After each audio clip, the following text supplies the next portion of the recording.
আমাদের অনন্য স্টোরি সকল প্রকার পার্ট গল্প দেখতে আমাদের চ্যানেলটি সাবস্ক্রাইব করে পাশে থাকা বেল আইকনটিতে ক্লিক করে অল নোটিফিকেশন অন করে দিন। কি মেয়ে সংসার দেখবো না আয়শা? মেয়ে তো নিজে নিজেই সংসার গড়ে নিয়েছে, তাই এখানে দেখার কিছু নেই। রাগ করে আছেন নাকি তোমার উপরে? সেটা আমার আর আমার মায়ের ব্যাপার, আমাদের গণ্ডির মধ্যেই থাক, আপনার না জানলেও চলবে। ফোন নাম্বার থাকলে দাও, আমি কথা বলে দেখি ব্যাপার সহজ করতে পারি কিনা। রাগারাগি হইতেই পারে, স্বাভাবিক, আমাদের মাঝেও তো হয়েছিল, সেই তো মানলামই, কতক্ষণ আর রাগারাগি। তবে বিপু ভাইয়ের ব্যাপারটা মানছেন না কেন? কান্তাও তো চেয়ারম্যান বাড়ির বউ, ঘরে তুলছেন না কেন তাকে? এক আলোচনার মধ্যে আরেক ব্যাপার বড়ই অপ্রত্যাশিত ছিল যেন আফজাল হোসেনের কাছে। তবুও নিয়তি হারিয়ে দেয় এই মেয়েটার যুক্তির কাছে। বিপুর ব্যাপারটা একদমই মাথায় নিয়ে আসেননি তিনি, অথচ সময় উপযোগী বাক্যে কোপ মারতে দেরি করেনি শ্রাবণ। আফজাল হোসেন খানিক চুপ থেকে বলেন, দেখা যাইব পরে সবই, তোমার যা বললাম তাই করো। সম্পর্ক করছো যখন, আমাদের তোমার বাড়ি যাওয়া হইব, তোমার আম্মাও আসবো মেয়ের কাছে, এই নীতি। দেখো দাওয়াত করার সুযোগ করতে পারো কিনা। আমার আম্মাকে দাওয়াত না করলেও হবে, আপনার জন্য এখন বিশেষ জরুরি কান্তার পরিবার। এলাকার সবারই চেনা জানা ওই পরিবার। আপনি রাস্তায় বের হলেও যেমন পুত্রবধূর কথা জিজ্ঞেস করবে লোকে, ওই পরিবার থেকে কেউ বের হলেও মেয়ের শ্বশুরবাড়ির কথা জিজ্ঞেস করবে। মানলো কি মানলো না, কানে মুখে হতেই থাকবে সময় যত গড়াবে। আমার পরিবার কেউ চেনেও না, এলো কি এলো না তার খবরও রাখবে না। আমার পরিবারের চিন্তা বাদ দিয়ে আপনি কান্তার পরিবার নিয়ে ভাবলেই ভালো হয়। দুইটা পরিবারের সম্মান বাঁচে, একটা নারীর অধিকার বাঁচে। আফজাল হোসেন আর কথা বলার ইচ্ছে রাখলেন না, চুপচাপ উঠে চলে গেলেন। ইফতেখার শুধু শ্রাবণের মুখের উপর জবাব দেওয়ার প্রতি ক্ষিপ্তই নয়, দাওয়াত সম্পর্কিত উদ্যোগে বাবার প্রত্যাশার অপূর্ণতায় হতাশাগ্রস্ত হয়। আফজাল হোসেন দালান ঘর ছুতে ছুতে প্লেটের খাবারটুকু শেষ করে প্লেটেই হাত ধুয়ে নেয় ইফতেখার। পরক্ষণেই শ্রাবণকে বলে, এসবের মানে কি? আব্বা দাওয়াত করতে চাইলেও তুমি নিষেধ করলে কেন? শ্রাবণ জবাব না দিয়ে এগিয়ে এসে পানি ভর্তি প্লেটটা তুলে নিয়ে যায়। ইফতেখার বড্ড অসন্তুষ্ট হয় তার আচরণের উপর। সে শ্রাবণের পিছনিতে রান্নাঘরেই যায়, আবারও জিজ্ঞেস করে, আমি কিছু জিজ্ঞেস করেছি তোমাকে, জবাব দিচ্ছ না কেন? নিষেধ করার পরেও বারবার এমন আচরণ কেন করো আব্বার সাথে? শ্রাবণ হাতের কাজ শেষ করে ফিরে তাকায় তার দিকে, সুস্পষ্ট কণ্ঠে জানতে চায়, ভুল কি বললাম? সঠিক কোনটা বললে তাই তো বুঝলাম না।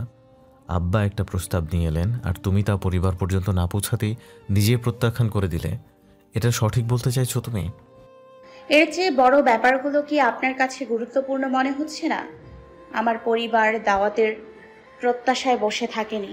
দাওয়াত এখন কান্তার পরিবারের যাওয়াটা ভীষণ জরুরি। একটা বিবাহিতা মেয়ে বাবার ঘরে পড়ে আছে, স্বামীর পরিবার যেখানে স্বীকৃতি দেয়নি এখন পর্যন্ত, দাওয়াতটিকে আগে সেখানে যাওয়া প্রয়োজন না? বিয়েটা আমি সম্পন্ন করে রেখেছি এবং ভেবেই রেখেছি, সময় সুযোগ ফুরিয়ে যায়নি। তাছাড়া কান্তাকে ফেলেও দেয়া হয়নি এ পরিবার থেকে, বরং কান্তাকে টেনে এনে তুমি নিজেকে ঢেকে নেয়ার চেষ্টা করছো। সব কিছুতে মাতব্বরি ভালো না। আব্বা যেখানে তোমার পরিবারের সাথে যোগাযোগের মাধ্যম খুঁজলেন, সিদ্ধান্তটা তোমার পরিবার থেকেই আসতো। সেই সুযোগ না রেখে মুখের উপর এভাবে জবাব দেওয়া কি তোমার উচিত হয়েছে? অনুচিত হলেই বা আর কি, আমি তো আগেই আপনাকে জানিয়েছি শ্রাবণ বেয়াদব। তুমি বেয়াদব নাও, কিন্তু মনের ভেতর ভারী ক্ষোভ জমা রেখেছ আমার বিষয়টা নিয়ে। এই একটা বিষয়ের উপর এত ক্ষোভ নিয়ে লড়ে যাওয়া তো ঠিক না শ্রাবণ, অনেক হয়েছে, থামো এবার। তোমাকে বারবার বলে আমি বোঝাতে পারছি না, বুঝাতে বুঝাতে নিজেই ক্লান্ত হয়ে যাচ্ছি, তবু তোমার কোনো ক্লান্তি নেই। কেন আব্বার বিরুদ্ধে অবিরত লড়তে চাইছো এভাবে? কি লাভ এত সবে? এমনিতেই দুপুরে আফজাল হোসেনের সাথে পরিবার নিয়ে প্রত্যক্ষতা করার পর থেকে তার মনটা বিবশ হয়ে আছে। এখন ইফতেখারের শক্ত গলা যেন তার মেজাজেও অনেকটা প্রভাব ফেলে দেয়, যার জন্য মুখ ফসকে বেরিয়ে আসে, আমি লড়তে এসেছিলাম নারীর জন্য, কিন্তু ওনার প্রতি ক্ষোভ আমার শুধুমাত্র ওই নারীরই না। তবে কিসের ক্ষোভ তোমার? প্রশ্নে শ্রাবণ নিজেই থমকে আসে, নিজের ক্ষোভ স্পষ্ট করার মতো ভুল করায়। মুখ এভাবে ফসকালো কেন? উফ, এখন যে এটা নিয়েই ঘাটতে থাকবে ইফতেখার। নিজের উপর নিজেই বিরক্ত হয় শ্রাবণ। ওদিকে ইফতেখার উদ্গ্রীব জবাবের প্রত্যাশায়, বলো কিসের ক্ষোভ? আমার আল্লাহ ব্যতীত তার কেউ না জানুক। না, তোমায় বলতে হবে। কথার অর্ধেক বাকে কেন থেমে যাবে? আমি কথা তুলতেই চাইছি না, আপনি বাক খুঁজে বেড়াচ্ছেন কেন? আমি যে জন্য লড়তে আসিনি সেটা অপ্রকাশই থাকুক, আমাকে এই বিষয়ে কিছু জিজ্ঞাসা করা থেকে বিরত থাকুন। ওসবে আমার কিছু বদলাবে না। কিন্তু তোমার জন্য এই পরিবার বদলে যাচ্ছে। আমরা কেউই প্রত্যাশা করছি না এমন অশান্তির। তুমি বারবার সেখানে জটলা পাকিয়ে যাচ্ছ। আমি কোনো অশান্তির চেষ্টা করছি না। কিন্তু হচ্ছে তো। খানিকটা ধমকে উঠে ইফতেখারের গলা। শ্রাবণ পূর্বের মতোই শক্ত গলা স্পষ্ট রেখে বলে, বেশ তো, আমার জন্য যখন শান্তি বদলে যাচ্ছে তবে আমি চলে যাব। হনহন পায়ে দালানে চলে আসে সে। ইফতেখার ক্ষিপ্ত চোখে তাকিয়ে থাকে তার যাওয়ার দিকে। শ্রাবণের জেদ তার মনোপুত হচ্ছে না, নিজের মেজাজ চড়ে যাচ্ছে তাতে। অথচ নিজেকে শান্ত রাখার তীব্র চেষ্টা বহমান তার মাঝে। গেটে তালা লাগিয়ে উঠোনে পায়চারি করে সে কিছুক্ষণ। পরক্ষণে ঘরে এসে দেখে শ্রাবণ ঘুমাতে প্রস্তুত। তাই সেও আর কথা বাড়ায়নি কোনো। নিজের মধ্যেও জমিয়ে রেখেছে কিছু স্বল্পমেয়াদী ক্ষোভ। সকালে ঘুম থেকে উঠেই শুধুমাত্র পরীর সাথে সাক্ষাৎ করে বেরিয়ে গেছে শ্রাবণ। যাওয়ার আগে বলে গেছে, আম্মাকে বলো নাস্তা তৈরি করতে, আমি চলে যাচ্ছি। চলে যান মানে? কই যান ভাবি? মায়ের কাছে। সে কি, ফিরতে না ফিরতে আবার কি জন্য? এত কিছু বলার সময় নেই, তোমাকে যা বললাম বলে দিও, নয়তো সকালের নাস্তা রেডি হবে না সময় মতো। এইটুকু কথা রেখে তখনই দ্রুত পায়ে বেরিয়ে যায় শ্রাবণ। পরে বিস্মিতভাবে খানিক দাঁড়িয়ে থেকে ভোদর দেয়। দরজা চাপানো থাকায় ডাকেও না আবার পারভিনকে। সকাল তো এখনো ফুটেনি ঠিকঠাক। কাকা তো ঘরে, যদি ঘুম নষ্ট করে দেয় সে। একটু অপেক্ষা করে তাই ভাবতে থাকে ভাবির আবার কি হলো, কাল রান্নাবান্না নিয়ে যুদ্ধ করে আজই আবার বাড়ি ছাড়লো কেন। ভাবতে ভাবতে নিজের দিনলিপি অনুযায়ী টুকটাক কাজ সেরে নেয় পড়ি। কিছুক্ষণ পর বাইরে গোয়ালের কাছে পারভিনের গলা শুনতে শ্রাবণের বার্তা পৌঁছে দেয়। রান্নাবান্নার কাছে পারভিনকেই হাত দিতে হয় রাগ নিংড়াতে নিংড়াতে। একদিনেই বুঝি হাঁপিয়ে গেছে গুণবতী। ভোর হলেই যখন তখন ছুটে বাপের বাড়ি, আবারও চিলের মতো হট্টগোল পাকাতে উড়ে এসে জুড়ে বসে যায়। যাবে যখন একবারে যায় না কেন, নাকি গেলই এবার। ইফতেখার ঘুম থেকে উঠেছে দেরিতে। অলসভাবেই ফ্রেশ হতেও সময় নিয়েছে নিজের মতো করে। নাস্তার জন্য টিনচালার ঘরে গেলে রান্নাঘরে দেখতে পায় মাকে। জিজ্ঞেস করে নাস্তা করা যাবে কিনা। পারভিন হ্যাঁ সূচক জবাব দিতেই নাস্তা দিতে বলে তার পুরনো ঘরে গিয়ে বসে। পরীকে দিয়ে রুটি সবজি পাঠিয়ে দেয় পারভিন। পরি নাস্তার থালা দিয়ে আবার পানির জগ নিয়ে আসে। ইফতেখা জিজ্ঞেস করে, তোর ভাবি কোথায়? দেখলাম না যে। ভাবি তো চইলা গেছে, আপনারে বইলা যায় নাই? চলে গেছে? কোথায়? বাপের বাড়ি। অহেতুক উল্টাপাল্টা বলে চমকে দেওয়া পরির স্বভাব, তাই বিশ্বাস নেয় না ইফতেখার সাথে সাথে এক টুকরো রুটি ছিঁড়ে মুখে তুলে বলে, সিরিয়াস সময়ে উল্টাপাল্টা বলবি তো মাইর খাবি। দেখলে সত্যিটা বল, না দেখলে চুপ থাক। দালানে কাজ করছে? আরে সত্যি কথা কইলেও যে বিশ্বাস করে না। আপনাকে এইসব তামাশা ভাল লাগে না। সকাল সকাল বের হইয়া ভাবি আমারে জানাইলো উনি চলে যান, তাই যেন আম্মারে বইলা দেই নাস্তা তৈরি করতে। জিগাইলাম কই যান, জানাইলো মার কাছে যাই। এর পরেও বিশ্বাস না করলে এইবার নিজেও খুঁজা বাইর করেন গিয়া। ঠমক নেড়ে চলে যায় পরি। ইফতেখার বসে থাকে থমকানো মুখে। মুখের রুটিও নড়চড় হচ্ছে না, বরং দাঁতের পাটি শক্ত চাপে পড়ে আছে অনুরাগে। শ্রাবণ সত্যি চলে গেছে, তার উপর অভিমান করেই। গতকাল থেকেই তো প্রায় কথা বলা বন্ধ করে দিয়েছিল তার সাথে। গতরাতেও কথায় মনোমালিন্য হলো দুজনার। শ্রাবণ বলল চলেই যাবে, তাই কি গেল সত্যি সত্যি? দিয়ে গেল তাদের অশান্তি থেকে মুক্তি। ক্ষিপ্ততায় মাথায় হাত বুলিয়ে উঠে যায় ইফতেখার। নাস্তা করা আর হয়ে ওঠে না তার। রুচি উড়ে গেছে মনে অশান্তি ছেয়ে যাওয়ায়। রুমে এসে হাত মুষ্টিবদ্ধ করে বসে থাকে কয়েক মিনিট। পরক্ষণে ফোন হাতে তুলে ডায়াল করে শ্রাবণের নম্বরে। এদিকে সুলতানা কিছুটা বিস্মিত হয়ে মেয়েকে সকালবেলা হাজির হতে দেখে। এ সময় হঠাৎ? শ্রাবণ মুস্কি হেসে বলে, কেন অসময়ে এসে পড়লাম? না আসবি তা বলিসনি যে আগে, তাই বলছি। হুট করেই একটা ভাবনা মাথায় এলো। মনে হলো এই সময়, তাছাড়া একটু প্রয়োজনও ছিল। কাপড়ের ব্যাগটা রেখে চলে গিয়েছিলাম যে, ওটা দরকার আছে। আরও একটা কারণও আছে। আবার কি? স্বাস্থ্য সেবা সংস্থায় আবেদন করেছিলাম না, প্রায় বছর ঘুরে মেসেজ এলো গত সকালে, শীঘ্রই জয়েনিং এর জন্য ডাকবে। তুই না বললি এটা হবে না? এত দেরি হচ্ছিল যে, তাই ভেবেছিলাম হবেই না বুঝি। এখন দেখি হয়ে গেল। ভাবলাম আসতেই যখন হবে এসেই জানাই তোমাকে। যাক ভালোই, খুশির খবর, ভালো কিছুর প্রত্যাশায়। কিন্তু আমি তো দুশ্চিন্তায়। কেন? আমি তো ইফতিকে জানাইনি এখনো। চাকরি করতে আমাকে আগেই নিষেধ করেছিল। এটাতেও দেবে কি দেবে না তাও জানা নেই। তো বল, সরকারি চাকরি ভালো পদ, তবে দিবে না কেন? সুযোগ সবসময় আসে। তবুও বাইরে কাজ করার ব্যাপারটা পছন্দ করে না। আচ্ছা বাদ দাও, আগে জানিয়ে তো দেখি সে কি বলে, যদি একটু চেঞ্জ হয় মতিগতি। এই নিজেই দুশ্চিন্তায় পড়ে যাচ্ছিস, আবার নিজেই নিজেকে বুঝ দিচ্ছিস। শ্রাবণ যাতায়াতে ক্লান্ত মুখে হাসি বাঁকিয়ে বলে, হয়ে যায় মাঝে মাঝে। শিশির কোথায়? নিচে গেছে একটু, শাক খেতে মন চেয়েছে তার। এখন তো বেলা করে খুঁজতে হবে। তুই বস, পানি পান কর, ক্লান্ত দেখাচ্ছে তো মুখটা। শ্রাবণ কাঁধের ব্যাগটা বিছানায় রেখে পানির বোতল হাতে নেয়। মাকে পিছু ডেকে বলে, আম্মাজান, ওনার কিন্তু জামাই আদর হয়নি এখনো। বেচারা বিয়ে করেছে আজ কতদিন, লজ্জায় মুখ ফুটে একদিনও বলেও না। দাওয়াত করি না কেন? একা এলি কেন তবে? আমাকে নিয়ে যেতে পারে যেন এসে, তাই একাই চলে এসেছি না জানিয়ে। বল আসতে। তুমিই বলো। তুই বললে আসবে না কেন? শ্রাবণ জবাব দেয় না। পানি পান করে বোতলটা রেখে এগিয়ে যায়। মাকে পাশ থেকে জড়িয়ে ধরে চুলোর কাছে। মায়ের হাড়িতে দৃষ্টি রেখে আবেগঘন মনের কথা বলে, মানুষটা অন্যরকম ভালো মা, সামনে থেকেই দেখে নিও। এ যে কেমন সত্য কথা, মন থেকে ডেকো তুমি, সে চলে আসবে। আমি কিন্তু এজন্য এসছি আজ।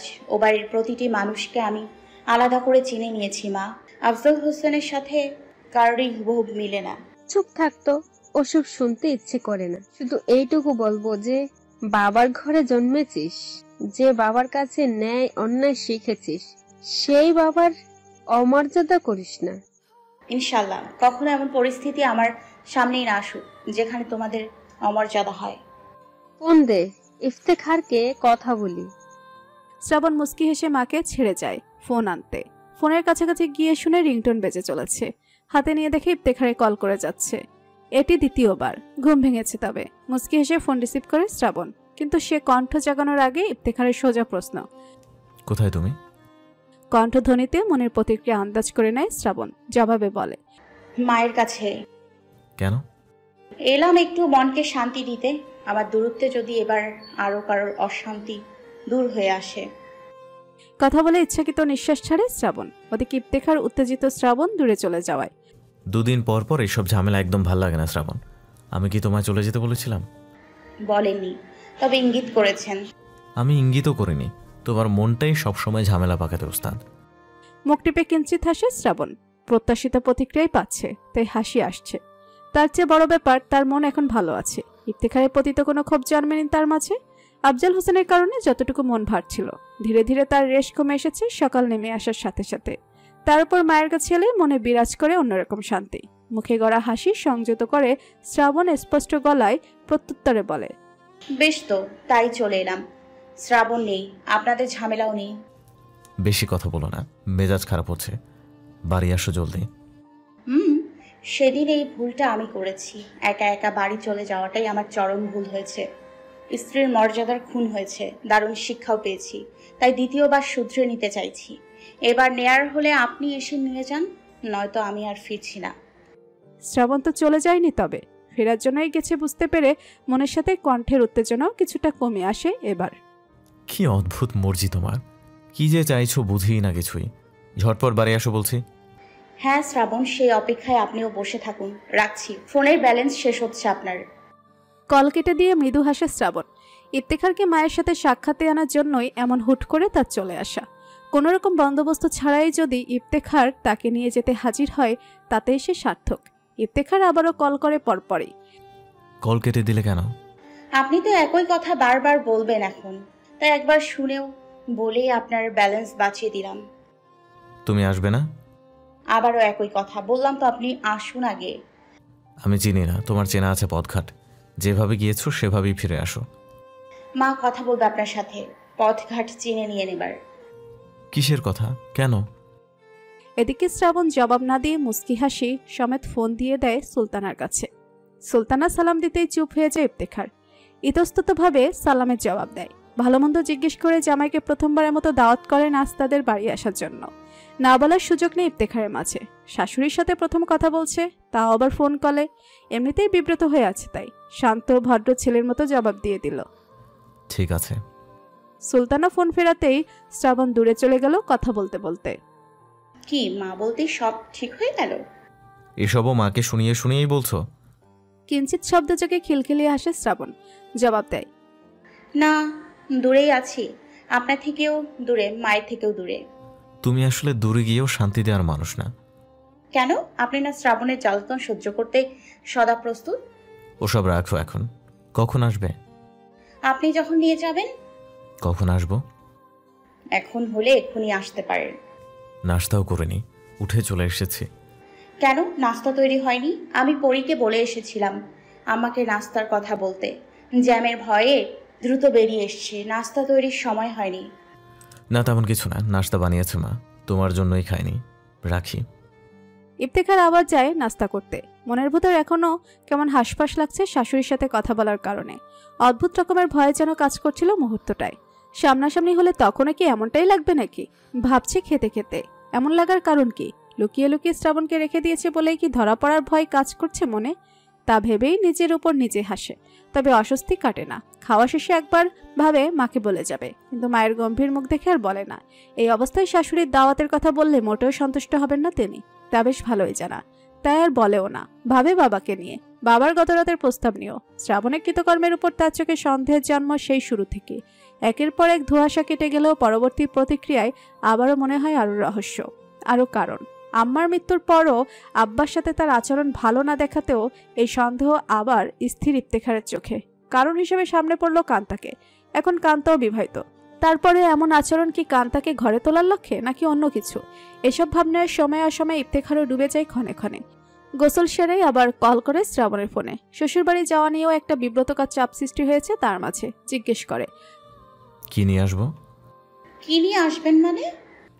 শ্বশুর বাড়ি যাচ্ছি, কি নিয়ে আসবো মানে তোমাদের কি খেতে পছন্দ, মায়ের বোনের কি পছন্দ?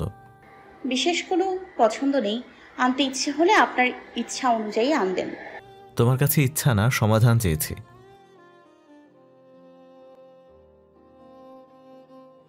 আসলেই ভেজাল। কল কেটে দেয় ইফতেখার। নিজে নিজেই ভাবতে থেকে কি নিয়ে যাবে। পরক্ষণে আবার কল করে। জি বলুন।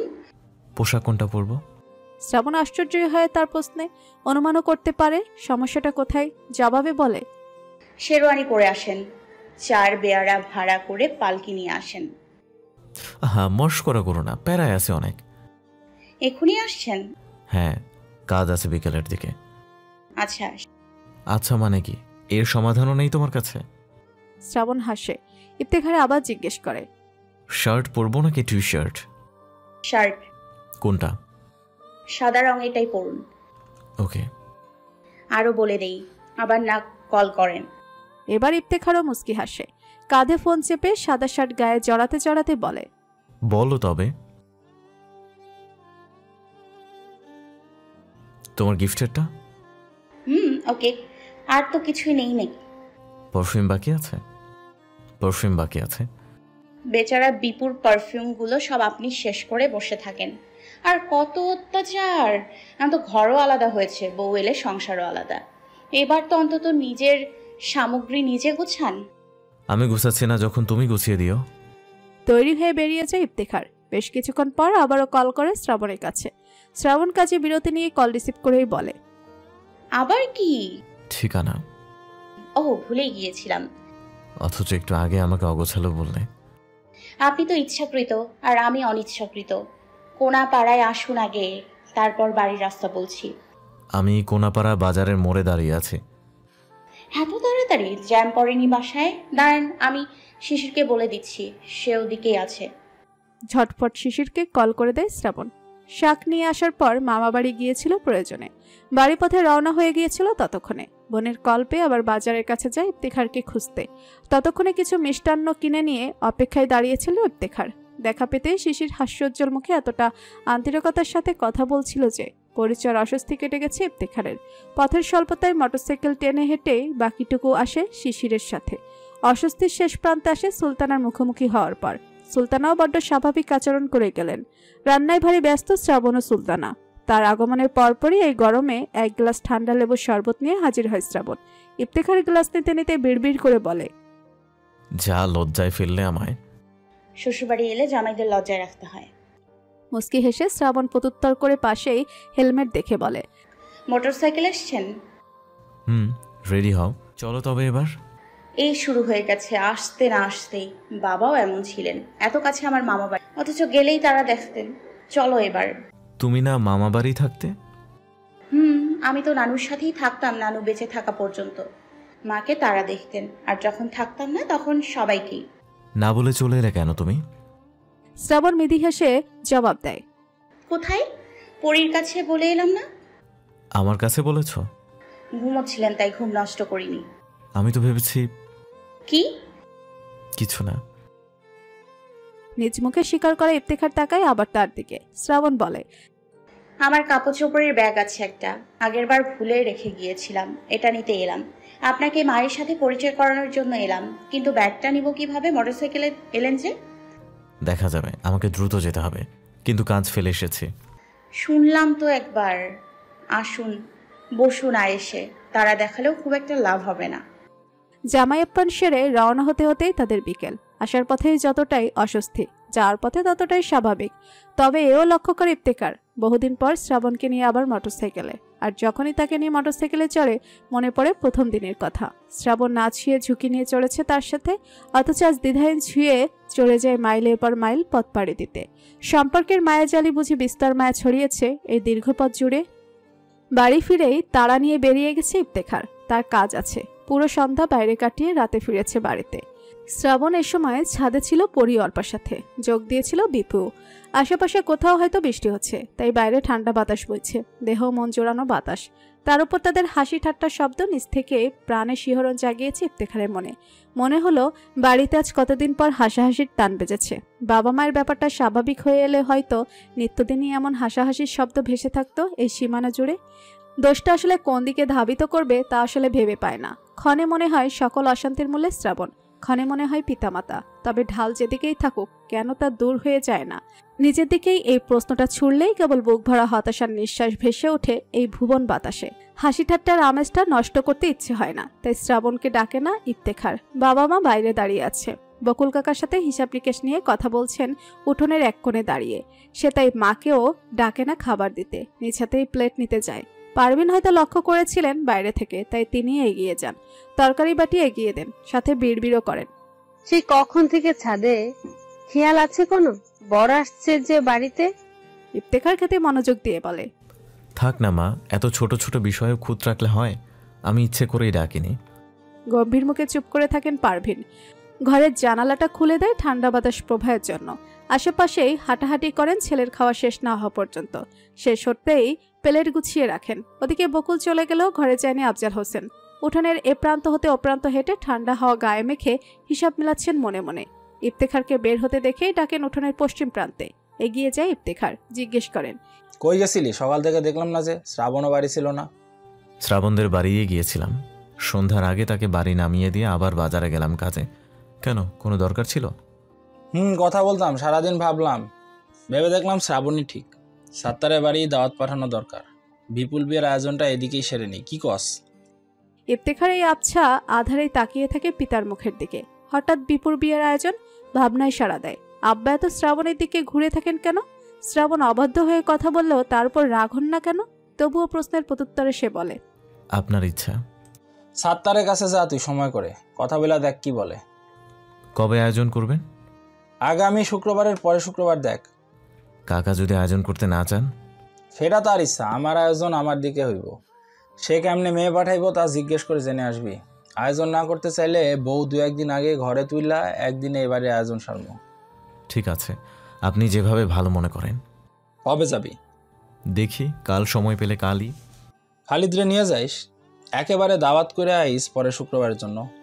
আচ্ছা, কিন্তু তার আগে আমারও কিছু কথা বলার আছে আব্বা, শ্রাবণের ব্যাপারে। এর চেয়ে ভালো সময় যেন হলো না ইফতেখারের। এবার আফজাল হোসেন তাকিয়ে থাকেন ছেলের মুখের দিকে। গল্পগুজব শেষ করে সব নেমে এসেছে ছাদ থেকে। ঠিক গল্পগুজব শেষ নয়, পরীর হাতে তাড়া খেয়ে বিপু পালিয়েছে, তাতেই তাদের আসর ভেঙেছে। পরি বড় গলায় হুমকি দিতে দিতে সিঁড়ির ধাপগুলো অতিক্রম করে। বিয়ে করেছে, চাকরি পেয়েছে, অথচ এখন পর্যন্ত তাদের 5 টাকার বাদাম এনে খাওয়ায়নি। তাদের খাওয়া দাওয়া আটকে আছে বলেই নাকি কান্তার এবাড়ি আসাও আটকে আছে। এমন কথা শুনে বিপু কতক্ষণ মুখ পুরি বলে খেপিয়ে গেল। কবে নাকি অর্পা আর পরীকে ঈদের সালামি দিবে বলে কি কাজ করিয়েছে, সেই সালামির পাওনা এখনো পরিশোধ করেনি। তা নিয়েও 2 বোন ইচ্ছে মতো ঝেঁকে ধরল। তাদের ঝগড়া দেখতে দেখতে হাসিতে লুটোপুটো শ্রাবণ বিচারক হয়ে বসেছিল। বিচার কি করবে? পক্ষ বিপক্ষের কাহিনী আর অতীতের খোঁটা খামচা শুনেই তাদের যত হাসাহাসি। সর্বশেষ বিপু পালিয়ে এলে হুমকির গলা ছাড়ে পড়ি। আগামীকালকের মধ্যে যদি পাওনা পরিশোধ না করে এবং তাদেরকে চটপটি খাওয়াতে নিয়ে না যায়, তবে স্কুলের বাচ্চা কাচ্চা রাস্তা দিয়ে যতগুলো যেতে দেখবে সবার কাছে বদনাম রটিয়ে দিবে। যেন স্কুলের সীমানা জুড়ে হাসির তামাশা চলে তার কাহিনী নিয়ে। কান্তা বানুর কানে উল্টোপাল্টা ঢেলে গ্রিঙ্গি লাগিয়ে দিয়ে আসবে। কান্তার কথা মুখে তুলে সারতে পারে না, সামনে দেখে পারভিনকে। সাথে সাথেই মুখে তালা দিয়ে অর্পার ঘরে ঢুকে যায় পরি এক দৌড়ে। শ্রাবণ মুখ টিপে হাসে তার কাণ্ড দেখে। আর যাই হোক, বাইরের পরিবেশ ও দুষ্টুদের দুষ্টমি বড্ড ভালোই লেগেছে তার কাছে।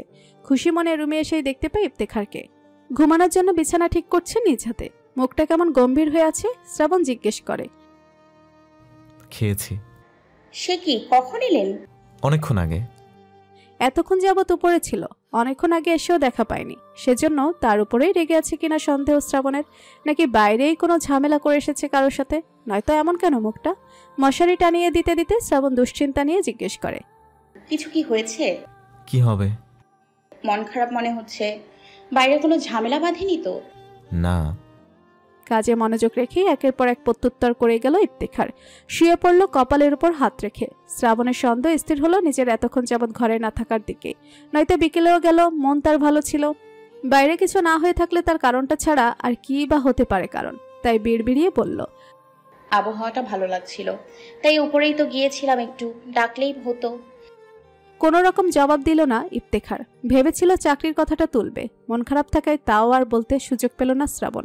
সকালে নাস্তা সেরেই স্কুলের জন্য বেরিয়েছে বিপু। পথ মধ্যে কান্তার সাথে দেখা করে যাওয়ার প্রয়োজন মনে করে কান্তাদের বাড়ি আসে।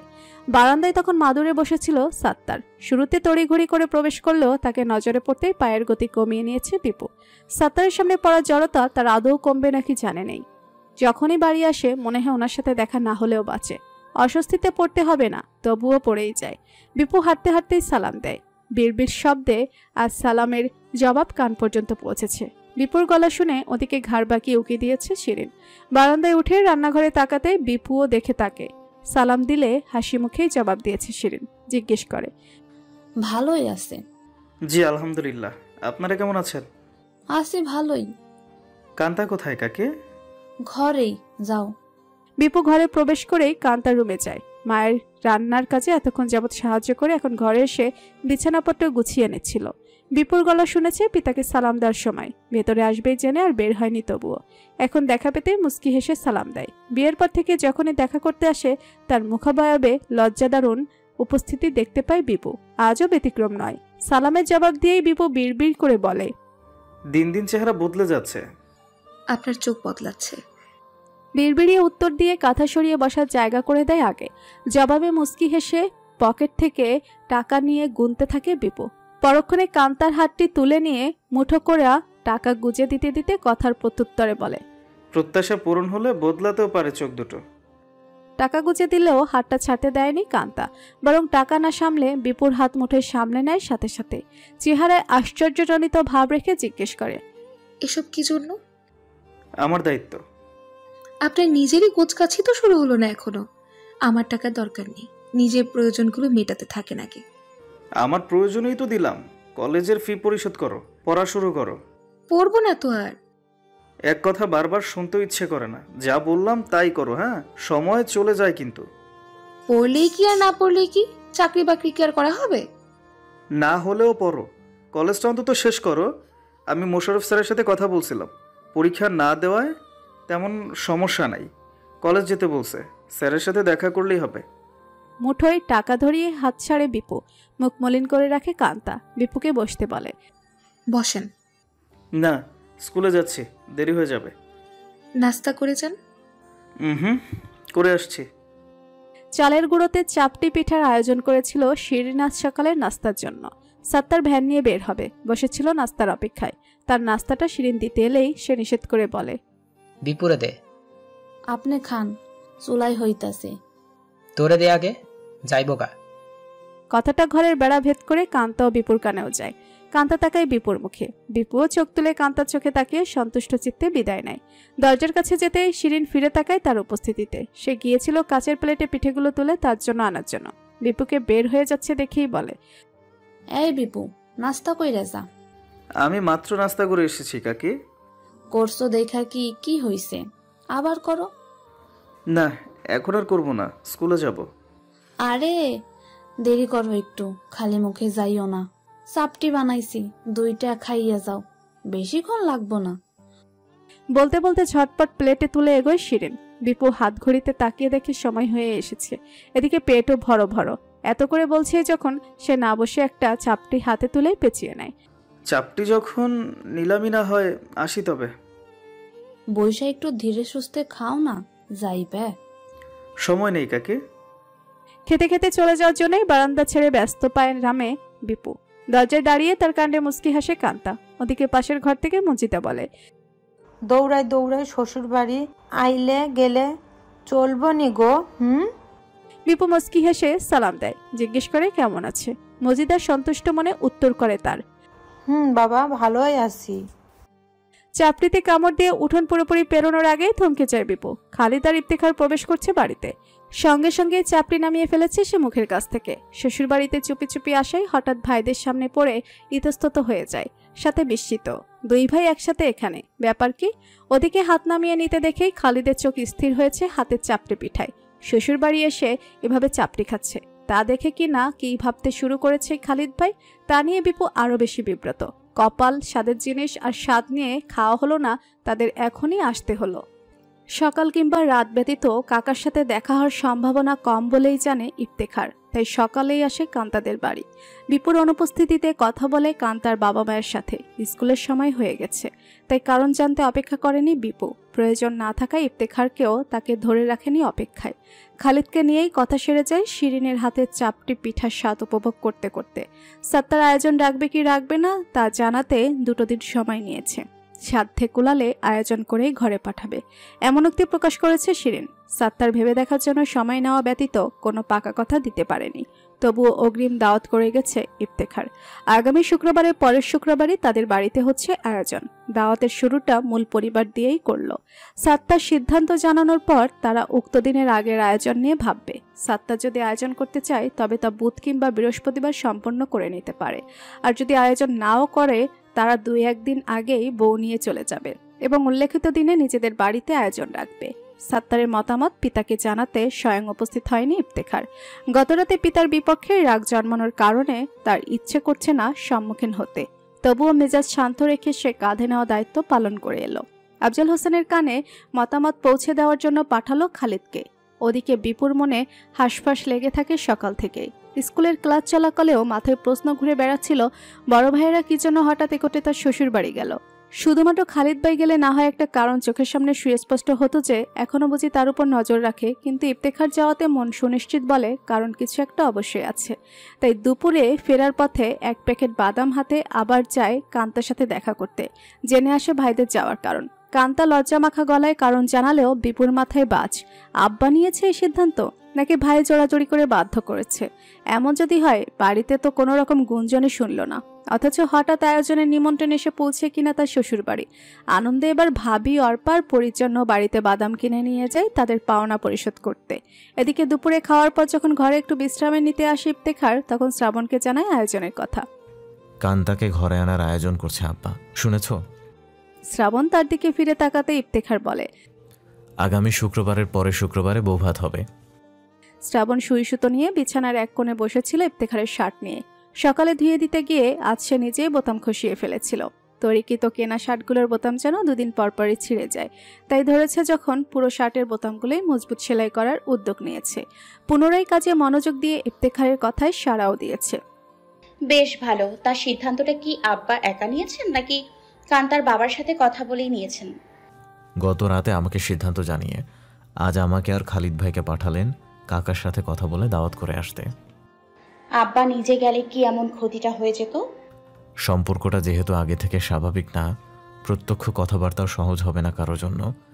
আয়োজনের দায়িত্বটা আমার উপরে দিয়েছেন। খুশি হওনি জানো আমি যাওয়াতে? শ্রাবণ আর চোখে একবার তাকিয়ে আবার কাজে মনোযোগ দেয়, মুখে মৃদু হাসির রেশ স্পষ্ট রেখে প্রত্যুত্তরে বলে, আমি কান্তা আর তোতা পাখির খুশি দেখে খুশি হব এই ব্যাপারে। আয়োজন উৎসটা তাদের, তারা খুশি হলেই আয়োজন সার্থকতা পাবে। কথায় মৃদু হাসি টানে ইফতেখারও। তাকিয়ে থাকে শ্রাবণের মুখে। মন ভালো আছে ভেবে শ্রাবণ তার কথাটাও তুলতে চায়। আমার কিছু কথা বলার ছিল আপনার সাথে। কি? আমি বছরখানেক আগে স্বাস্থ্যসেবা সংস্থায় আবেদন করেছিলাম চাকুরির জন্য, গত পরশু মেসেজ দিলাম জয়েনের জন্য ডাকবে শীঘ্রই। আমার তো যাওয়ার ইচ্ছে, আপনি কি বলেন? বছরখানেক আগে যখন আবেদন করেছিলে তখন দরকার ছিল হয়তো, কিন্তু এখন কি দরকার তোমার চাকরির? দরকার আছে বিধায়ী তো একটা চাকরিতে নিযুক্ত হতে চাইছি, কিন্তু আপনি উৎসাহই দিচ্ছেন না কোনো রকম। দরকারগুলো তুমি আমাকে বললেই কি পারো না? শুধু শুধু চাকরি করার তো কোনো বিশেষ কারণ দেখি না। শ্রাবণ সেলাইয়ে বিরতি নিয়ে তার দিকে ঘুরে বসে। শুধু শুধু না, সব দরকারের কথা আপনাকে বলাও যাবে না। স্ত্রী হিসেবে আমার উল্লেখযোগ্য প্রয়োজন না থাকলেও মেয়ে হিসেবে আমার একটা দায়িত্ব আছে। আমার বাবা নেই, মা অসুস্থ, মায়ের দায়িত্ব কাঁধে তোলার মতো একটা ভাইও নেই। একমাত্র যে বোনটা এখন মায়ের সাথে আছে তাকেও হয়তো আমার মতো একটা সংসারে উঠে যেতে হবে। মা একা পড়ে থাকবেন, একাকিত্ব আরো বড় অসুস্থতার জন্ম দেয় দেহ মনে। আমরা দুই বোন যদি চাকরি না করি, মায়ের বাকিটা জীবন কাটবে কি করে? ওনার কথা কি আমাদের বিশেষভাবে চিন্তা করা প্রয়োজন না? আর কত টানবেন তিনি নিজেকে? চাকরি না করলেই যে ওনার পাশে দাঁড়াতে পারবে না এমনটা ভাবারই কি কারণ? পরিজনের পাশে দাঁড়াতে চাকরি শুধু মুখ্য ভূমিকা রাখে? ইফতেখার কি বলতে চায় তা শ্রাবণ অনেকটাই উপলব্ধি করতে পারে, আর তাই একটু কড়া জবাবে তার বিপরীতে লড়ে। আমি জানি না আপনি আর কোন উপায় দেখাতে চাইছেন, কিন্তু আমি এমন কোনো উপায়কে বরণ করব না যেখানে কোনোভাবে নিজেকে কিংবা আমার মাকে দায়ী করতে হয়। নিজেকে কোনো কাজে নিযুক্ত করতে পারলে শুধুমাত্র সেই পারিশ্রমিক দিয়েই আমি আমার মায়ের ভরণ পোষণ করব। আর তাই আমার জন্য কাজটা গুরুত্বপূর্ণ। সরকারি উৎস হতে আসার সুযোগটাও হারাতে চাইছি না। ইফতেখার ভারী নিঃশ্বাস ফেলে উঠে যায় বিছানার বিশ্রাম ছেড়ে। বেরিয়ে যাবে কাজের জন্য, তাই টি শার্ট নিচ্ছে দেহে জড়াতে। শ্রাবণ মতামত না পেয়ে তার দিকে ঘুরে বলে, আমি জানি আপনার পছন্দ না যে আমি বাইরে গিয়ে কাজ করি, কিন্তু একটা দিক দেখলে তো শুধু হবে না। আপনি আমার দিকটাও একটু ভেবে দেখুন। আপনার মতামতটাও আমার জন্য জরুরি। শরীয়ত হোক, সামাজিক হোক, বিবাহোত্তর নারী জীবনের প্রধান মানবকর্তা তার স্বামী। সুতরাং আপনার কাছে আমার একটা দরখাস্ত থাকবে, আমাকে চাকরি করতে নিষেধ না করার জন্য।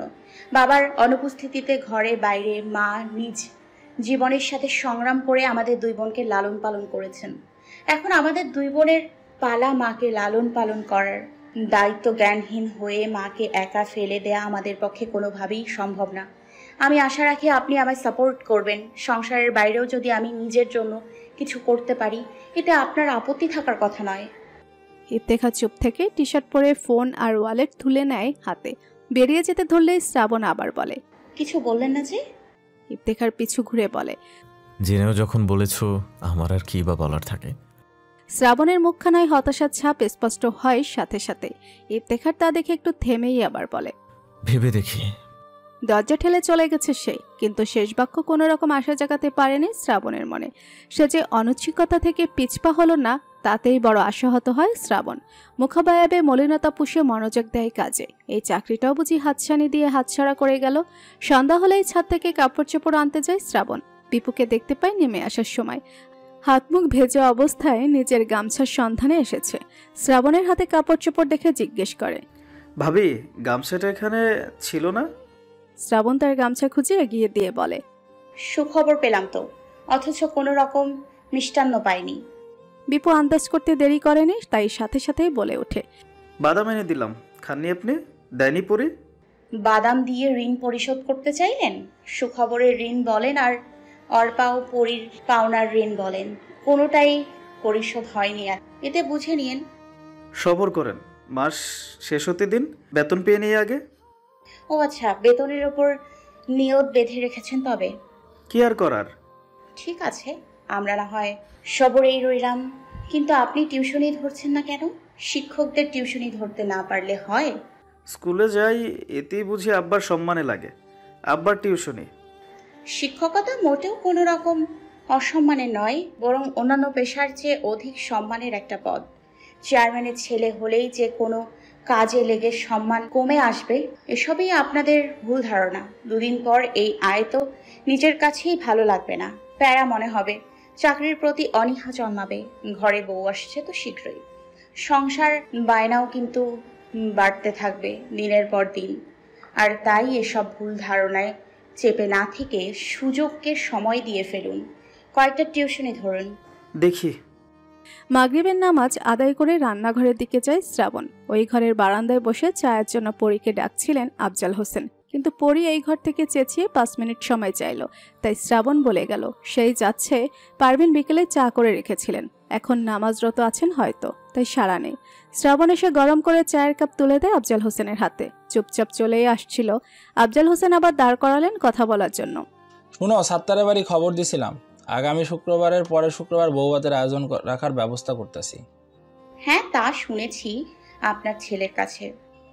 ইফতেকারে দিয়ে দাওয়াত পাঠাইছিলাম। সামনে হাসপাতালে কাজ ধরবো তো, সময় হইব না আর, তাই ভাবলাম ঘরের আয়োজনটা সাইরাই নেই আগে। ভালো করেছেন। শুনছই যখন কেমনে বউ আনবা আর কি কি আয়োজন রাখবা তা বুঝো, পরামর্শ কইরে ইফতেকারের সঙ্গে, তোমার আম্মার সঙ্গে দেখা যাবে। যেমনে ভালো মনে হয়, তোমাদের আনন্দ পূর্ণ হয় তেমনি কইরো। অরপার পরীক্ষা নাই তোর মধ্যে? নেই হয়তো, তবুও জিজ্ঞেস করে নেওয়া যাবে। আরো কিছু বলবেন? আরেকটা কথা বলার আছে। একটু থেমে আফজাল হোসেন বলেন, তোমাদের জমিটুকু অতি শীঘ্রই তোমাদের নামে দাখিল করে দিব। বিয়ের আয়োজনটা শেষ হোক, বন্টন ব্যবস্থা হাতে তুলব। ততক্ষণে পারভিনও এই ঘরের বারান্দা ছুঁয়েছে। তাদের কথায় কথা রাখেনি, দাঁড়িয়ে শুনতে থামেও নি। যদিও সজাগ ছিল চোখ কান। ধীর পায়ে এগিয়ে গেছে রান্নাঘরের দরজার কাছে। এদিকে তার দিকে পরোয়া না করে শ্রাবণ ঠোঁটের কোণে হাসি ফুটিয়ে তাচ্ছিল্যের নিঃশ্বাস ফেলে আফজাল হোসেনের প্রত্যুত্তরে। জমি? কোন জমি? আমার বাবার কাছে যেতে যেটুকু আত্মসাৎ করেছেন সেটুকু? ভুল বুঝতেছো, আত্মসাতের কিছু না। বাজান একটা ঝামেলায় পড়া সময় মতো দিতে পারেনি। সে যাই হোক, সময় যখন হয়নি আর কখনো সেই সময় না হোক, ওটুকু না হয় আমরা আপনাকে দান করে দিলাম। আমি যেদিন প্রথম এখানে আসি সেদিনও জমির জন্য আসিনি, আজও না। সেদিনের উদ্দেশ্য দুজন মানুষের কথা রাখার জন্য ছিল। আজকের উদ্দেশ্য আমার সংসার। স্ত্রীর অধিকারে আমি স্বামীর বাড়িতে আছি, বাবার জমির তালাশে না। তো কি বলতে চাও তুমি, নিবা না? প্রশ্নই আসে না। আফজাল হোসেন হয়তো আরো কিছু বলতে চাইছিল, শ্রাবণ তাকে তা বলার সুযোগও দিল না। ইফতেখার চলে এসেছে এ সময়, এদিকে তাকিয়ে প্রবেশ করেছে বাড়ির গেটে। শ্রাবণও দেখেছে তাকে লাইটের আলোতে, তাই কথা বাড়াতে নাক দিয়ে বেরিয়ে গেছে ইচ্ছে করেই। ইফতেখার ঘরে যেতে থাকে শ্রাবণের কিঞ্চিত আগে আগেই। শ্রাবণ পিছু চলতে গিয়ে জিজ্ঞেস করে, চা খাবেন? গরম করা আছে। 1 কাপ হলে তো ভালোই হয়। শ্রাবণ আবার পিছু চলে আসে। ইফতেখারের জন্য চা নিয়ে হাজির হয় রুমে। ইফতেখার চায়ের কাপ হাতে নিয়েই রুমের বারান্দার দিকে এগোয়। এক চুমুক দিয়ে বলে, চায়ের আড্ডা দিতে এখানে তো টেবিল বসানো হলো না এখনো, শীঘ্রই বসাতে হবে। কি বলো? ধীরে ধীরে সবই হবে, মাত্র তো জীবন গোছাতে শুরু করলেন। ঘর গোছানোর জন্য আলাদা একটা সঞ্চয় রাখতে হবে। গোছ গাছের আইডিয়া তুমি মাথায় নিয়েছো যখন, তোমার পছন্দে আসবাবে আনতে যাব এই রুমের জন্য। যাবে নাকি?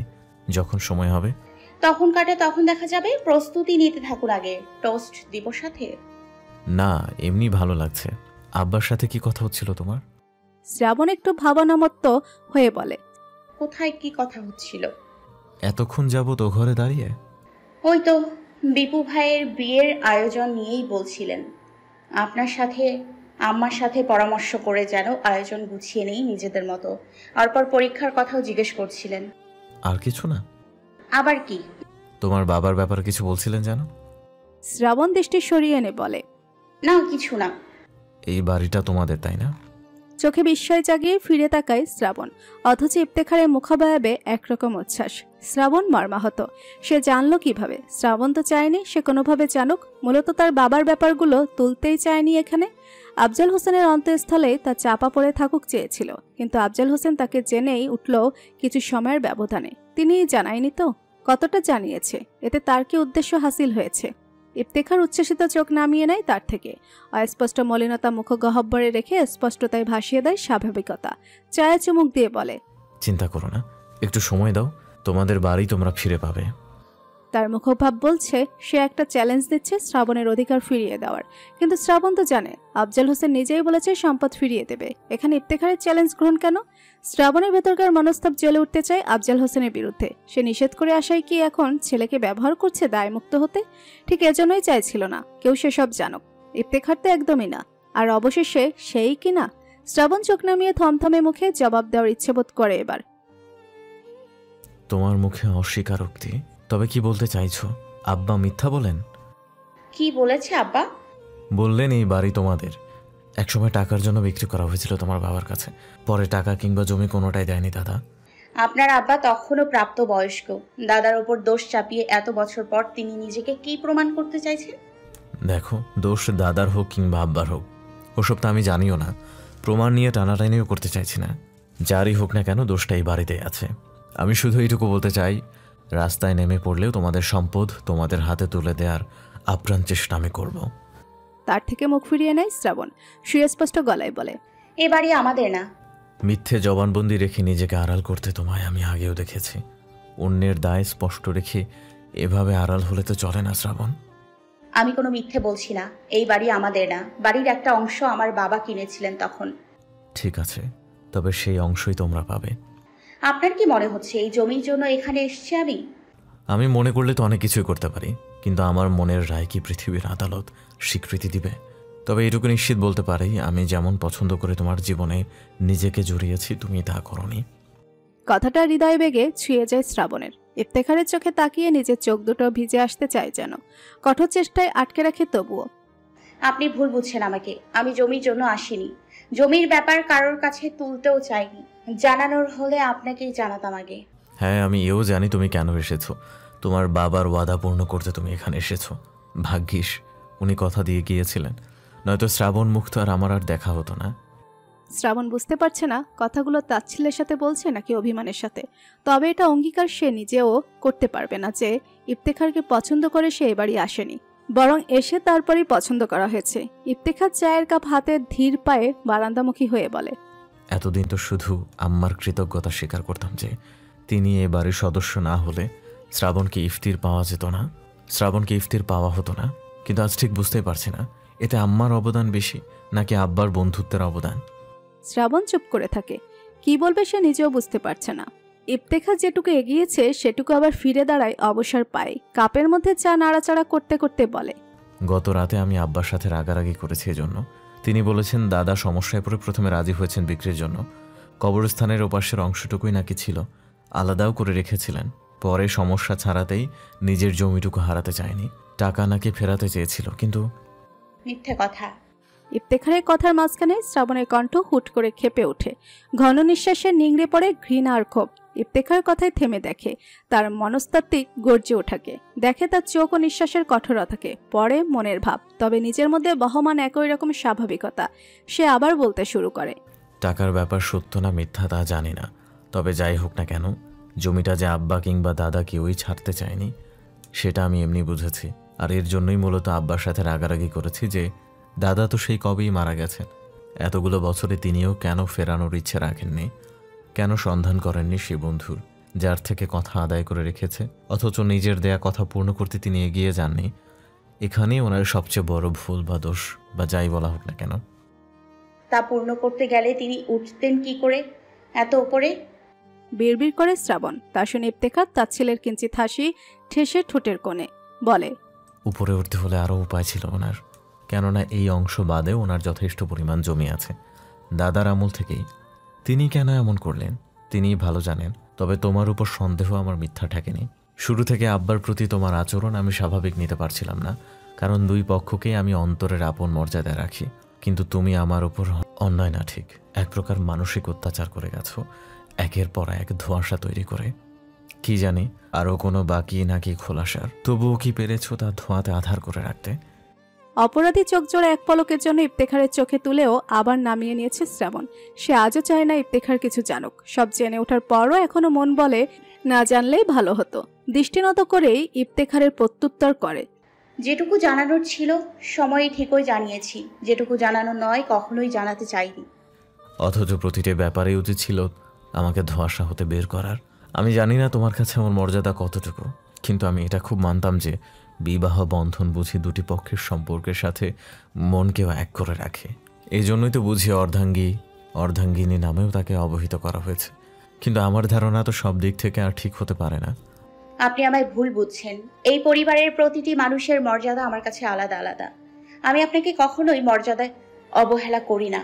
হ্যাঁ, এর সত্য যে আমি ফাতিহা আমার তথ্য প্রকাশ ও অধিকার ফেরানোর জন্য এই গ্রামে এসেছি। আবারও এও সত্য আমি আমার বাবার কথা রক্ষার জন্যই সংসার গড়ে আপনার ঘাড়ে উঠেছি। তবে তার চেয়ে বড় সত্য, আমি আপনাকে পছন্দ করি বলেই আজ আপনার ঘরে দাঁড়িয়ে আছি। আপনার পরিচয় ও অধিকারে নিজের ভাগ বসিয়ে রেখেছি। এখানে নিজেকে অবহেলিত প্রমাণ করাটা আপনার ভুল ভাবনা। শুধু শুধু অভিমানের জন্ম দিচ্ছেন। যাই হোক, বাদ দাও, সেটা তোমার আর আমার ব্যাপার। সংসার অব্যাহত আছে যখন একবার ভুল বোঝাবুঝি, ঝগড়া বিবাদ হবে, আবার মীমাংসাও হবে। তবে এখন যে ব্যাপারটা মীমাংসা করা দরকার সেটাই আমি তোমায় বলছি।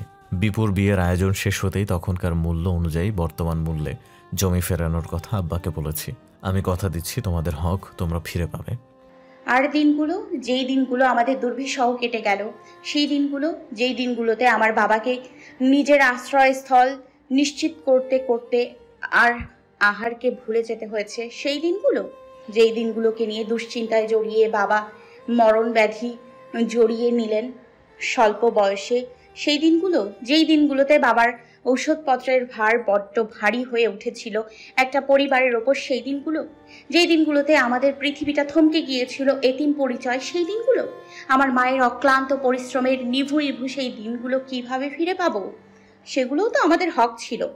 মনের ব্যথায় চোখের জল গড়িয়ে পড়ে, ঠোঁটে কম্পন ধরে যায়, কিন্তু নিজেকে সামলে নিতে এই মেয়ে আরও আগে শিখে গেছে, প্রতিবার সক্ষম হয়েছে। যখন থেকে নিজের জগৎটাকে চিনে উঠতে পেরেছে, ইফতেখার তার চোখে মুখে দেখে অসম্ভব ক্ষমতায় হাত বাড়ানোর সাহস কিংবা ইচ্ছা কোনোটাই তার নেই। তাই সে মলিন স্বাভাবিক কণ্ঠেই নিজের ব্যর্থতা স্বীকার করে। সেই দিনের জন্য কিছু করা হয়তো সম্ভব না, সেই দিনগুলো বিধ্বস্ত হওয়া পরিবারকে গুছিয়ে তোলাও সম্ভব না, তবে এটুকু চেষ্টা করে যেতে পারে সেই দিনের, এই তোমার আগামী দিনগুলো সাধ্যমতো সুন্দর করে রাখতে। এমন একটা প্রতিশ্রুতি আমার কাছ থেকে নিতে পারো, যদি কিঞ্চিত বিশ্বাস আমার উপর রাখা সম্ভব হয় তো। চোখের ধার মুছে দৃঢ় গলায় শ্রাবণ বলে, আপনার উপর এখন অবধি অবিশ্বাস আমার জাগেনি, কখনোই না জাগুক। আর আপনি আমার জন্য প্রতিদান স্বরূপ কিছু করুন, তাও আমি কখনোই চাই না। আমার ওপর আপনার অধিকার যেটুকু বর্তায় সেটুকুতেই আমি সন্তুষ্ট। যদি তাই হয়ে থাকে, আমার অধিকার ও কর্তব্য আমি ঠিক পালন করে যাব। দুর্বিষহ হলেও তোমার দিন থেমে থাকেনি। আল্লাহর করুণায় আমার প্রচেষ্টাও আজ না থামুক। আমি এই জমি নিব না। আল্লাহ আমায় সেদিনও চালিয়েছেন, আজও ঠিকই রাখেননি। আপনি আমার এসবে বাধ্য না করলেই খুশি হই। এই না বললে আমার দায়িত্ব পালনের কথা? প্রতিদান দিতে বলিনি তো। আরেকটু এগিয়ে ইফতেখার চায়ের খালি কাপটা শ্রাবণের হাতে তুলে ব্যাপারটা পরিষ্কার করতে বলে, স্বামী হিসেবে তোমার প্রতি যেমন দায়িত্ব স্থির, ছেলে হিসেবে তো পিতার প্রতি আমার দায়িত্ব স্থির। পিতা পৃথিবীর যত নিকৃষ্ট কাজ করে থাকুক, আমি ওনার সন্তান, আর ওনাকে দায়মুক্ত করা আমার কর্তব্য। যেমনটা কর্তব্য মনে করে তুমি এসেছো তোমার পিতার ওয়াদা পূর্ণ করতে, তেমনি আমারও কর্তব্য নিজ পিতাকে দায়মুক্ত করা, হোক সেটা নিজের তিলে তিলে গড়া কোনো সম্পদের বিনিময়ই। চায়ের কাপ হস্তান্তর করে এবার হাত ছেড়ে দেয় ইফতেখার। নিষ্পলক স্থির চোখে তাকিয়ে থাকে শ্রাবণ তার চোখের দিকে। ইফতেখার বেরিয়ে যাওয়ার জন্য এক পা বাড়িয়েছিল, ফিরে দাঁড়িয়ে কানের পাশে আবার বলল, আমি তোমার উপর কখনোই কোনো ক্ষোভ রাখতে চাইনি এবং চাইও না। ওই যে অভিমানটুকুর কথা বললে না, এটাও আমার মাঝে বেশিক্ষণ থাকে না। আমি এটুকু ভুলে যাব যদি আমায় একটু আপন করে নিতে পারো। তবে আমায় আপন মানুষ হয়ে থাকার সুযোগ দাও। আমি মনে পড়তেই দিব না যে কখনো তোমার প্রতি আমার অভিমান জন্মেছিল। এইটুকু সুযোগ বঞ্চিত করতে গিয়ে দায়ের ভারে আমাকে বহু দূরে ঠেলে দিও না যেন। ফয়সালা এখন তোমার হাতে। শান্ত গলায় তীক্ষ্ণ ভাবার্থ কথা বলে সে অশান্ত করে চলে গেল শ্রাবণের মনকে। এই জমি ফেরানোটাকে ঠিক চ্যালেঞ্জ হিসেবে গ্রহণ করে নিল যেন ইফতেখার। তাতে বড়ই হতাশাগ্রস্ত হয়ে চোখের পাতা দুটো বন্ধ করে নেয় শ্রাবণ। এই ব্যর্থতা তাকে চরম যন্ত্রণা দিচ্ছে। আজ কেন মনে হয় জীবনটাকে এই মানুষটার দিকে না ঘোরালেই ভালো হতো। যে জমির জন্য তার বাবা লড়েনি, বন্ধুত্বের মর্যাদাকে উঁচুতে রেখে আত্মসম্মান নিয়ে ফিরে গেছে, বুকে ব্যথা বেঁধে রেখেছে মরণ অবধি, সেই জমি আজ সে নিবে কি করে? মা তো এজন্যই তাকে বারবার সাবধান করছিল, রেগেছিল বিয়ের কথা শুনেও। আজ সেই ব্যর্থতাই নেমে এলো তার চোখের কটরে, বড্ড ভারী হয়ে। এত অসহনীয় ব্যথার জন্ম দিল নতুন করে। প্রায় 2 দিন ভাবনায় মত্ত থাকে শ্রাবণ। ইফতেখারের ভালো মনুষ্যত্ব, ভালোবাসা, যত্নগুলোই তার যত দুর্বলতা। প্রিয়জনদের মর্যাদা রক্ষার্থে সে খুবই সিরিয়াস। স্ত্রীর সাপোর্টার হয়েও সে পিতার পক্ষ ছেড়ে দিল না। শ্রাবণও চায়নি যে সে পিতার পক্ষ ছেড়ে দিক। ক্ষোভটা শুধুমাত্র আফজাল হোসেনের উপর তৈরি, অন্যদের সাথে তার ক্ষোভের সম্পর্ক না, বরং পরিবারকে একত্রিত রাখতে চেয়ে এসেছে এ যাবৎ। আফজাল হোসেনকে ব্যক্তিগতভাবে পছন্দ না করলে এমনটা সে কখনোই চায়নি যে তার পরিজনরাও তার থেকে মুখ ফিরিয়ে নিক। বরং ইফতেখারের ব্যক্তিত্বে অবগত থেকে এই ভয় পেয়ে এসেছে। সে জানলে তার পিতাকেও না জানি ঘৃণা করতে শুরু করে। সে যেন পিতা পুত্রের সম্পর্ক নষ্টের কারণ না হয়। যেমনটা সেদিন চায়নি তাদের মা ছেলের ক্ষেত্রেও তার জন্য পরিবার ভাগ হয়ে যাবে, এমন প্রত্যাশা সে কখনোই করে না, এখনো না। বরং নিজের দিকে ব্যর্থতা ঢাল হয়ে এলেও ইফতেখারের প্রতি সম্মানটা বেড়ে আসে। সে নিজের জায়গায় অটল আছে বলে, কিন্তু নিজের বাবার অমর্যাদাই সে করবে কি করে? অন্যথায় ইফতেখার তাকে মানসিক অত্যাচারী হিসেবে দায়ী করল যে অভিমান করে রইল মর্যাদার অস্পষ্টতায়। কিন্তু কিভাবে বুঝাবে সে তার ভালোবাসার অমর্যাদা করেনি? যে কিভাবে বুঝাবে ইফতেখারের জায়গা তার মনে গাঢ়তার দাগ কেটে গেছে দিনের পর দিন? কিভাবে নষ্ট হতে দিবে এই সম্পর্ক? কিভাবে মুক্তি দিবে তাকে মানসিক অশান্তি থেকে? তা করতে হলে যে জমিটাও তাকে বরণ করে নিতে হবে। একদিকে ইফতেখারের ভালোবাসার প্রতিদান, অন্যদিকে পিতার আত্মসম্মান। সবটা নিয়ে এই দুশ্চিন্তা ও মলিনতায় আটকে থাকে তার দিন দুটো। অবশেষে একটা সিদ্ধান্ত আঁকড়ে ধরে আজ। রাগারাগির পর যে পিতার সাথেও ভালোভাবে কথা বলছেন ইফতেখার, তাও নজর এড়ায়নি। সাত্তার আয়োজন করেই মেয়ে পাঠাবে জানিয়েছে। সেই খবরটা পর্যন্ত সে ঘর থেকে দেয়নি, খালিদকে দিয়েই পিতার কানে পৌঁছেছে। দুপুরে খাওয়ার পর আফজাল হোসেন তাকে ডাকলেও সে গম্ভীর মুখে এসে সামনে দাঁড়ায়। আফজাল হোসেন জিজ্ঞেস করে, শ্রাবণ কি রাজি হয়েছে জমির ব্যাপারে? আমার কাছে তো সেদিন নিব না বলল। বদমেজাজি রূপটা মুহূর্তেই ভেসে ওঠে ইফতেখারের মুখবায়বে। প্রত্যুত্তরে বলে, নিবে মানে কি? সে কি চেয়ে নিতে আসবে আপনার কাছে? আপনার দেয়া উচিত, আপনি দিবেন। আমি তো না করি নাই যে দিতাম না, সে দেই দিতাছি। তো আর এত জিজ্ঞাসা কিছের? এই সাধাসাধি তো আর বহু আগে থেকেই করার দরকার ছিল। তবে কি আর নিজের কাছে নিজেদেরই ঘৃণিত লাগতো? ছেলের মেজাজ দেখে থমথমে মুখে বসে থাকেন আফজাল হোসেন। চোখে মুখে বিরক্তি নিয়ে ইফতেখার চলে গেছে দালানে। শ্রাবণ রান্নাঘর থেকে শুনেছে তাদের কথোপকথন। থালাবাটি সব গুছিয়ে রেখে ঘরে আসে, জানায় তার মন স্থির করার সিদ্ধান্ত। আমি জমি নিব। ইফতেখারের চোখে আশার আলো জ্বলে ওঠে যেন মুহূর্তেই। কিছুক্ষণ আগে পিতার উপর জাগ্রত হওয়া মেজাজ এখন পুরোপুরি শান্ত হয়ে আসে প্রত্যাশা পূরণে। সে খুব করে চাইছিল শ্রাবণ রাজি হয়ে যাক, অপরিণীয় দায় হতে নিজেদেরকে দায়মুক্ত করুক, সম্পর্কটা আরো গভীর হয়ে আসুক। দায়ে আটকায়ে থাকলে তো এই সম্পর্ক হতে সংশয় কাটবে না কভু। মনের কোনো অশান্তির রেশ থেকেই যাবে দিনের পর দিন। তাই এমন সিদ্ধান্তে মুহূর্তেই পুলকিত হয়ে ওঠে মনটা। শ্রাবণ তার এক বাক্যেই ইফতেখারের মুখভঙ্গি বদলে যেতে দেখে। মনে স্বস্তির নির্দেশনা আসে। যে ব্যক্তিটা তার হাসি কুড়িয়ে যত্নে আগলে রাখতে চায়, তাকে শ্রাবণ সুযোগ বঞ্চিত করবে না। যতটা আপন সে হতে বাকি মনে করছে, ততটা আপন তাকে করে নেবে। ওই মনের প্রণয়ের কারণ যখন সে নিজে হয়েছে, ওই মুখের হাসির কারণও সে হতে চায়। তাই তার এমন সিদ্ধান্ত পেশ করে দেয়। ইফতেখারের গলায় নীরব উল্লাস বিদ্যমান। আব্বা তোমার মতামত জানতে চাইছিলেন একটু আগেই। আমি শুনেছি, আব্বাকে জানিয়ে দিন, আমি নিব। কিন্তু আমার একটা শর্ত থাকবে। কিসের শর্ত? যেটুকু পৃথক করে রাখা হয়েছিল বলেছেন, সেটুকুই নিব। ইফতেখারের ভুরু মাঝে সূক্ষ্ম বাজে সৃষ্টি হয়। সেটা তো কবরস্থান। হ্যাঁ, কবরস্থানে জমি নিব। এই জমি নিয়ে তুমি কি করবে? কি করব সেটা পরে দেখা যাবে। প্রয়োজনে পারিবারিক না রেখে সামাজিক কবরস্থান হিসেবে রাখবো। যার দুনিয়ায় জমি নেই, সেও যেন জীবনের শেষ আশ্রয়টুকু এখানে করে নিতে পারে। দায়মুক্ত হওয়াই তো আপনার প্রস্তাবের একমাত্র লক্ষ্য ছিল। তো আমি এবং আমরা এই শর্তের বিনিময়ে আপনার প্রস্তাব গ্রহণ করতে প্রস্তুত। ইফতেখার একটু চিন্তিত হয়ে পড়ে। নিবে যখন এমন শর্তেই রাজি হলো, সে তো আরও চেয়েছিল বিশেষ সুবিধাজনক কোনো জমি আদায় করে দিবে পিতার কাছ থেকে, যাতে তারা সেখানে নিজেদের আশ্রয়স্থলের ব্যাপারটা নিশ্চিত করতে পারে। শর্ত জানার পরে ইফতেখার মতামত রাখে। এর চেয়ে ভালো হয় না? একটা ভালো জায়গা পাও, বাড়ি করে মা বোনকে এনে কাছে রাখো, একটা আশ্রয়স্থল সুনিশ্চিত করে রাখো। শ্রাবণ মলিন মুখে অতি সামান্য হাসি এলিয়ে বলে, যতদিন নিঃশ্বাস চলে, কোনো না কোনো ছাদের নিচে মানুষ মাথাটা পেতে রাখতে পারে, যা এত বছর ধরেই রেখে এসছি আমরা। কে জানে এই নিঃশ্বাস আর কতদিন চলতে বাকি। যেদিন নিঃশ্বাসটা হারিয়ে যাবে, কোনো ছাদের নিচেই তো আর জায়গা হবে না সেদিন। তার চেয়ে কি ভালো নয়, আশ্রয় থাকা সত্ত্বেও আশ্রয় সুনিশ্চিত করার আগে আশ্রয় না থাকার দিনটা নিয়েই ভাবি। যদি ইফতেখারের মন সায় দিল না এমন শর্তে, তবুও দায়মুক্ত হওয়া নিয়েই তাকে ভাবতে হলো। সুতরাং সে নিশ্চুপ হয়ে গেল। তবে ভাবনাগুলো ডুবে আছে মুখবায়াবে জুড়ে। শ্রাবণ তার ভাবুক মুখে তাকিয়ে কাছে এগোয়। পাশে থেকে এক হাতে বাহু স্পর্শ করতে ইফতেখার ভাবনায় পলক ফেলে শ্রাবণের চোখে তাকায়। শ্রাবণ হালকা ভেজা চোখে স্থির তাকিয়ে থাকে তার দিকে। নির্লিপ্ত কণ্ঠে বলে, আমার প্রতি ভালোবাসা স্পষ্ট রাখলেও আপনি যে আমার ভালোবাসার ভরসা খুঁজে পান না, সেটা আমি বেশ ভালোই জানি। আমি প্রমাণ না রাখতে পারি, বোঝাতে ব্যর্থ হতে পারি, তবে এটুকু আপনি জেনে রাখতে পারেন, সম্পদের দায়ে হতে আপনার পরিজন মুক্ত হলেও প্রণয়ের দায়ে আপনাকে চিরকাল আটকে রাখবে শ্রাবণ। কালক্রমে কখনো যদি দ্রুত বেড়ে আসে, তবু আপনি এই দায় হতে মুক্তি পাবেন না জনাব, কোনো কিছুর বিনিময়েও না। ইফতেখারের মনটা কেমন হাহাকার করে ওঠে। সে কি আসলেই ভরসা করে না শ্রাবণের প্রণয়ের প্রতি? শ্রাবণের মনে করাঘাত করেছে যে তার সে অভিমানপূর্ণ অভিযোগ। প্রিয়জনের মনের আঘাত তো তার মনেও প্রলয় সৃষ্টির কারণ। সে চোখে চোখ রেখেই শুধায়, তুমি কি আমার কথায় আঘাত পেয়ে তবে জমির প্রস্তাব গ্রহণ করে সিদ্ধান্ত নিলে? শ্রাবণ ডানে বামে মাথা নাড়ে। ইফতেখার বুঝে নেয় সহজেই তার মনোভাব।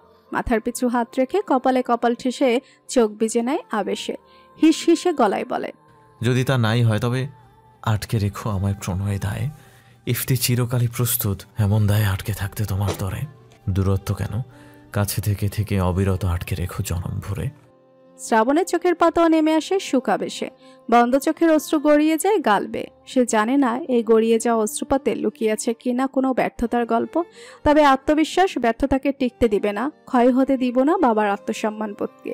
এই মানুষটাও তো তার জীবনের অন্যতম অধ্যায়। সুতরাং তাকে খুশি রাখার মাধ্যমে পিতার আত্মসম্মান রক্ষার কাজ চালিয়ে যাওয়ার আপ্রাণ চেষ্টা সে করবে। নিজের করা সিদ্ধান্ত নিয়ে মায়ের সাথেও ফোনালাপে পরামর্শ করতে চেয়েছে সন্ধ্যায়, কিন্তু সুলতানা বিশেষ কোনো মতামত রাখেনি। কেননা এই ব্যাপারে তিনি এমনিতেই শ্রাবণের উপর রাগান্বিত, উল্টো দোষারোপ টানলে সে এই জমি নিতেই এখানে এসেছে কিনা। শ্রাবণও মাকে আশ্বাসিত করলো এই জমি সে নিয়ে যাবে না কোথাও, এখানেই থাকবে, চেয়ারম্যানের সীমানায়। আর কিভাবে থাকবে তাও বুঝিয়ে বলল তাকে। সুলতানা নিশ্চুপ শুনে গেলেন। মেয়ে যা করতে চায় তাতে সে স্পষ্ট বাধা দিচ্ছে না ঠিক, কিন্তু সম্মানহানিকর কিছু করা হলে যে একটা করাঘাত মায়ের তরফ হতে আসবে তা শ্রাবণ তার নীরবতার মধ্যেই ভারী উপলব্ধি করতে পেরেছে। কাজেই রুম ছেড়ে চলে গেছে ছাদে। নিরিবিলিতে মায়ের সাথে আরো গল্প করা তার বাকি রয়ে যায় যেন। তা পূর্ণ করতে ইফতেখারের বিষয়াদিও তুলে ধরে। সে যেমন চাইছে নিজ পিতার সম্মান অক্ষুণ্ণ রাখতে, ইফতেখারও চাইছে তার পিতাকে দায়মুক্ত করতে। দুজনেই দুজনার জায়গায় ঠিক। সুতরাং এর থেকে ভালো উপায় শ্রাবণ আর খুঁজে পাচ্ছে না। আর তাই জমি ঠিকই নিবে সে, কিন্তু নিজে ভোগ করার জন্য নিবে না।